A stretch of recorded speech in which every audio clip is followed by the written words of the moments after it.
जय श्री राधे राधे, जय श्री कृष्णा। आज है आषाढ़ महीने की योगिनी एकादशी और आप सभी को सुनाने जा रही हूँ उसी की कथा। बोलिए प्रेम से श्री राधे राधे, जय श्री कृष्णा। आरती सहित कथा सुनाऊंगी।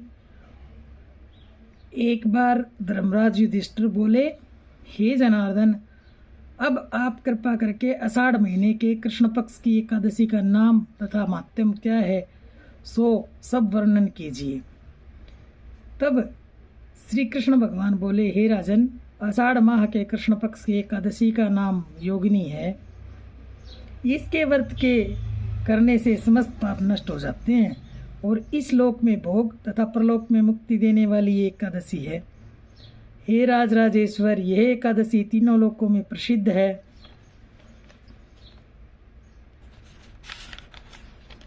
मैं आपको एक पुराणों में कही हुई कथा कहता हूँ, सो युधिष्ठिर आप ध्यानपूर्वक सुनो। आप सभी भक्त भी ध्यानपूर्वक सुनो। ये श्री कृष्ण भगवान के मुख द्वारा कही हुई कथा है। एकादशी माध्यम की जय। अलकापुरी नाम की नगरी में एक कुबेर नामक राजा राज्य करता था। कुबेर शिव भक्त था। उसकी पूजा के लिए एक माली पुष्प लाया करता था। उसके विशालाक्षा नाम की अत्यंत सुंदर स्त्री थी, जिसके माली की। एक दिन वह मानसरोवर से पुष्प तो ले आया, परंतु काम में आसक्त होने के कारण पुष्पों को रखकर अपनी स्त्री के साथ रमण करने लगा और दोपहर तक भी शिवालय में पुष्प लेकर नहीं आया। जब राजा कुबेर को उसकी राह देखते देखते दोपहर के 2 बज गए तो उसने क्रोधपूर्वक अपने सेवकों को आज्ञा दी कि तुम लोग जाकर हेममाली का पता लगाओ कि वह अब तक पुष्प लेकर क्यों नहीं आया। जब कुबेर के सेवकों ने उसका पता लगाया तो वे कुबेर के पास आकर कहने लगे कि राजन, वह माली अभी तक अपनी स्त्री के साथ रमण ही कर रहा है। यक्षों की इस बात को सुनकर कुबेर ने हेममाली को बुलाने की आज्ञा दे दी। अब क्या था, हेममाली राजा कुबेर के सम्मुख आने के नाम से ही डर के मारे थर थर कांपने लगा और उपस्थित हुआ।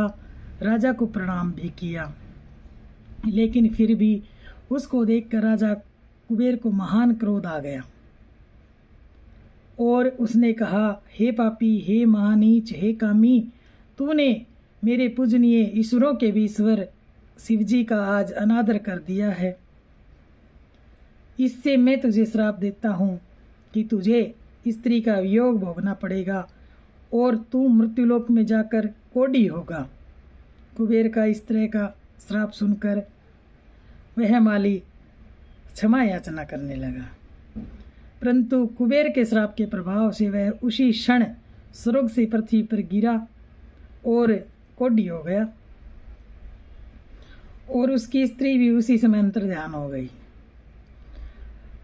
अब हेममाली मृत्युलोक में जाकर महान दुख भोगने लगा, परंतु शिवजी की भक्ति के प्रभाव से उसकी बुद्धि मलिन नहीं हुई थी।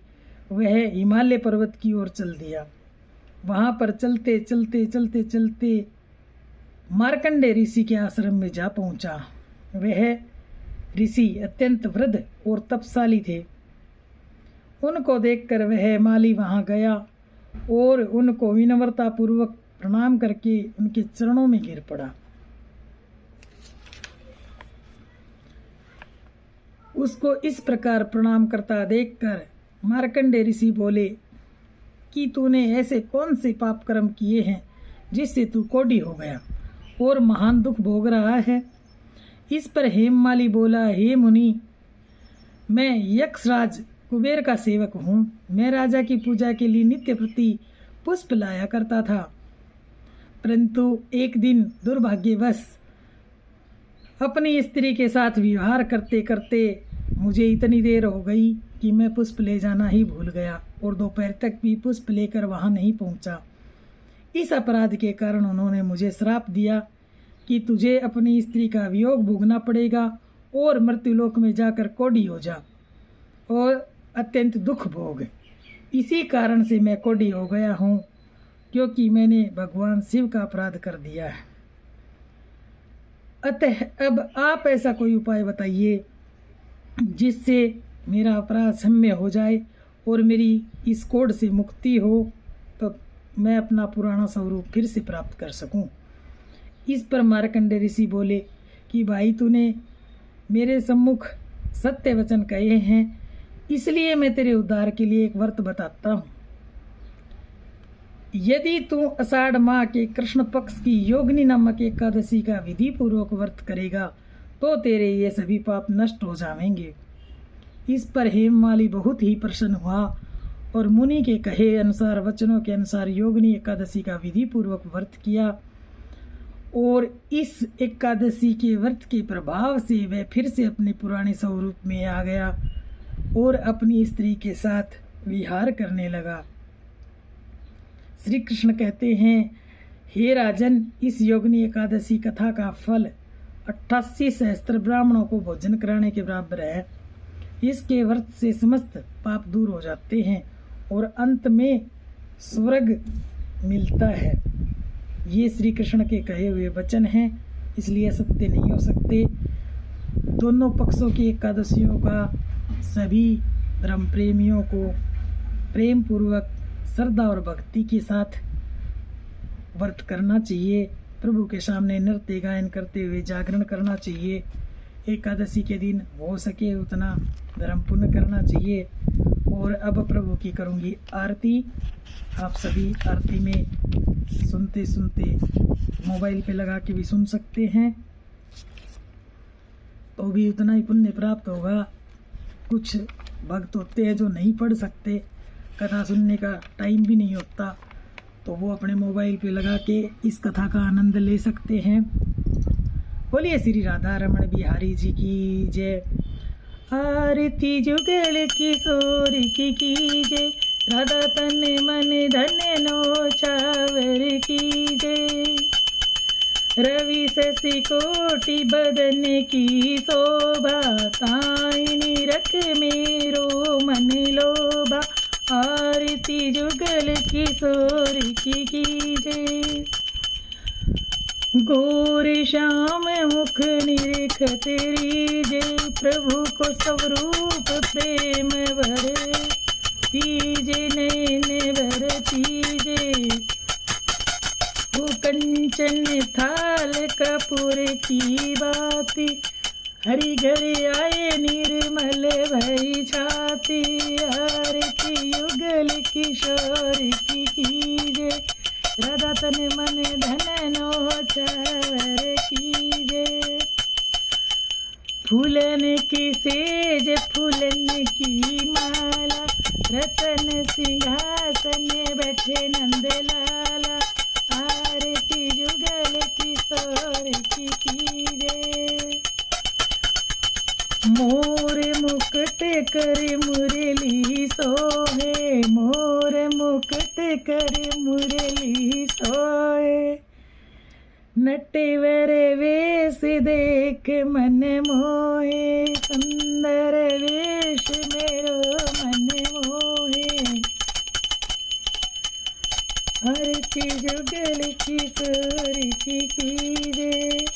ओढ़ो नील पीत पट सारी, कुंज बिहारी गिरिवर धारी। आरती जुगल किशोर की कीजे। श्री पुरुषोत्तम गिरिवर धारी, आरती करत सकल ब्रज नारी। आरती जुगल किशोर की कीजे, प्रभु को स्वरूप नैन भर पीजे। नंद नंदन वृषभान किशोरी, नंद जी को छाना वृषभान किशोरी। परमानंद स्वामी आवी चले जोरी। हो राधा तन मन धन नो चावर कीजे। गोर श्याम मुख निरख कीजे। आरती जुगल किशोर की कीजे, राधा तन मन धन नो चावर कीजे।